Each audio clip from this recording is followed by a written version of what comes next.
Au regard de la partie historique que viennent d'exposer mes deux aînés, alors je vais essayer d'être plus pragmatique que classique. Parce que je crois que ce qui nous intéressait et ce qu'on voulait entendre, on l'a déjà entendu. Et moi, je pars directement à l'actualité que nous avons. Nous avons des étrangers chez nous et nous constatons, avec beaucoup de regrets, peut-être avec beaucoup de colère aussi, que les ressortissants rwandais, soberement qualifiés de Tutsi et qui se font appeler Tutsi congolais, nous posent des sérieux problèmes, voire des problèmes sécuritaires. Nous partons du principe que nous venons aujourd'hui parce qu'ils ont tenu une conférence dans la même salle, bon, certains ont suivi, où non seulement ils se disent congolais, mais qu'ils réclament des terres en RDC. Bon.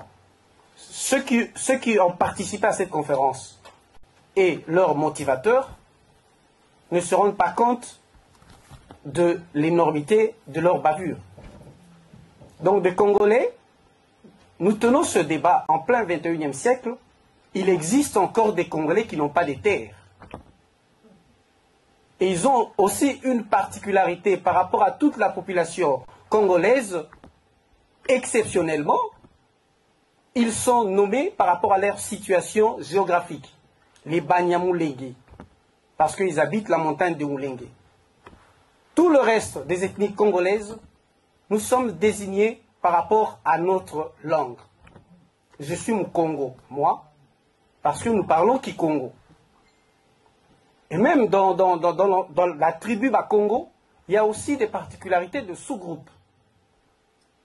Je vais être plus rapide, je dirais, chez nous, et je vais la souligner, les tribus répertoriées par les colons belges sont partis quand même d'un travail énorme des historiens, des ethnologues, des sociogéographes, des linguistes, et j'en passe.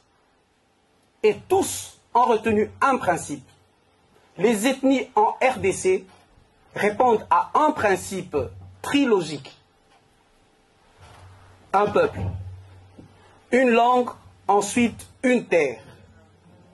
Ils n'ont pas de terre, ils parlent Kinyarwanda, donc la langue parlée au Rwanda, parce que les Kitutsi n'existent pas, les Hutus n'existent pas. Et d'emblée, par rapport à ces deux arguments, ils ne répondent pas aux critères de sélection pour être congolais. Je ne suis pas encore entré dans les détails.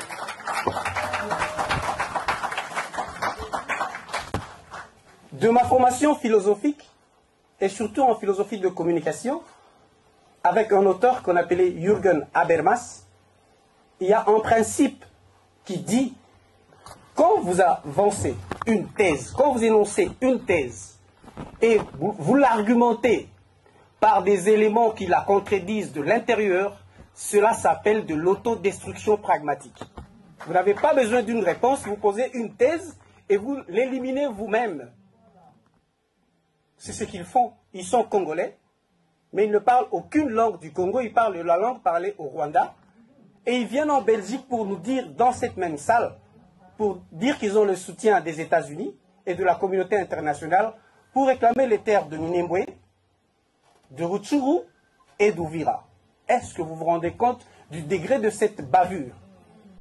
Et j'aimerais bien contredire le Congolais qui les a accompagnés ici. Je cite son nom, M. Omar Basile Diatezoa.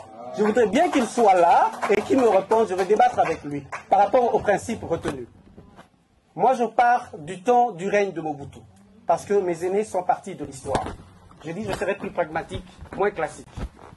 Donc, ces gens qui sont congolais, depuis que le Congo existe, ou au moins dans la configuration que notre pays a eue depuis la conférence de Berlin, Mobutu prend le pouvoir, et jusqu'à 72, Papa Doudou vient de le dire, les gens qui sont déjà congolais demandaient la naturalisation. Donc, un flamand qui introduit la demande de la nationalité belge. Un wallon qui introduit la demande de la nationalité belge. Puisque je n'ai pas trouvé de terme, vous pouvez m'aider. Existe-t-il un dédoublement de nationalité? Ou pour garder l'expression difficile philosophique, Existe-t-il une nationalité exponentielle? C'est-à-dire, vous avez une autre nationalité au-delà de ce que vous avez déjà. Et j'ai entendu certains Congolais, dans le débat de basse facture que nous vivons actuellement, de ce qu'on appelle la classe politique, j'ai entendu des gens dire qu'ils sont Congolais parce que Mobutu leur a déjà accordé la nationalité. Merci beaucoup. Reprends tes études à partir de l'école maternelle. J'entre en détail dans ce qu'on appelle les ordonnances polémiques de Mobutu.